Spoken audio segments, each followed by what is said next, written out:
ঈদের তৃতীয় দিনে বসুন্ধরা সিটির টকি ফান ওয়ার্ল্ডে ভিড় বেড়েছে দর্শনার্থীদের। এ বিষয়ে বিস্তারিত জানাতে আমাদের সঙ্গে যুক্ত হচ্ছেন সহকর্মী মরিয়ম আজিজ মৌরিন। মৌরিন, আজ ঈদের তৃতীয় দিন টকি ফান ওয়ার্ল্ডে দর্শনার্থীদের ভিড় কেমন দেখছেন? বিশেষ করে শিশু দর্শনার্থীদের ভিড় কেমন?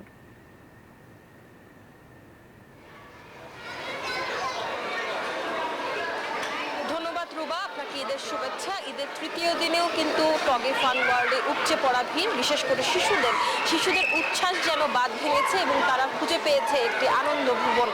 টগি ফান ওয়ার্ল্ড দুপুর 12টা থেকে রাত 10টা অবধি কিন্তু রুবা খোলা থাকবে এবং বিভিন্ন বয়সের শিশুরা কিন্তু আসছেন।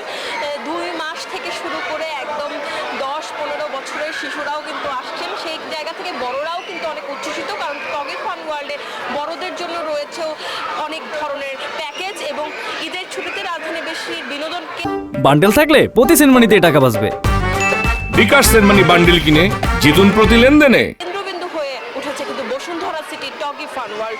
আপনাকে যদি আরেকটু জানাতে চাই যে পরিবার নিয়ে নিরাপদ ও আনন্দঘন সময় কাটাচ্ছেন এবং বিভিন্ন ধরনের গেম কিন্তু খেলছেন তারা। বিভিন্ন ধরনের গেম রয়েছে, just dance kids, island hero, বিভিন্ন ধরনের অপারেশন ঘোস্ট এবং হর্স রাইডও কিন্তু রয়েছে। বিশেষ করে হর্স রাইডে শিশুদের বেশি আগ্রহ, তারা খুবই উৎসাহ নিয়ে হর্স রাইড করছে এবং তাদের অভিভাবকরা পাশে দাঁড়িয়ে তাদেরকে চিয়ার্স করছে এবং তারা খুবই উচ্ছ্বসিত এবং আনন্দিত। এবং আপনি দেখতেই পাচ্ছেন তারা ঈদের আনন্দকে দ্বিগুণ করে ফিরে পেয়েছে। আমরা অভিভাবকদের সাথে কথা বলেছি, তারা আসলে এই আনন্দ ঘন মুহূর্তটাকে আসলে সাক্ষী করার জন্য আসলে শিশুদেরকে এখানে নিয়ে এসেছে। ঈদটা যেন আরও ভালো হয়, উৎফুল্ল হয়, সেই জায়গা থেকেই অভিভাবকরা চেষ্টা করেছেন যেন ভালো বিনোদন কেন্দ্রে শিশুকে নিয়ে যাওয়া যায়। রুবা, এখান থেকে এই ছিল সর্বশেষ।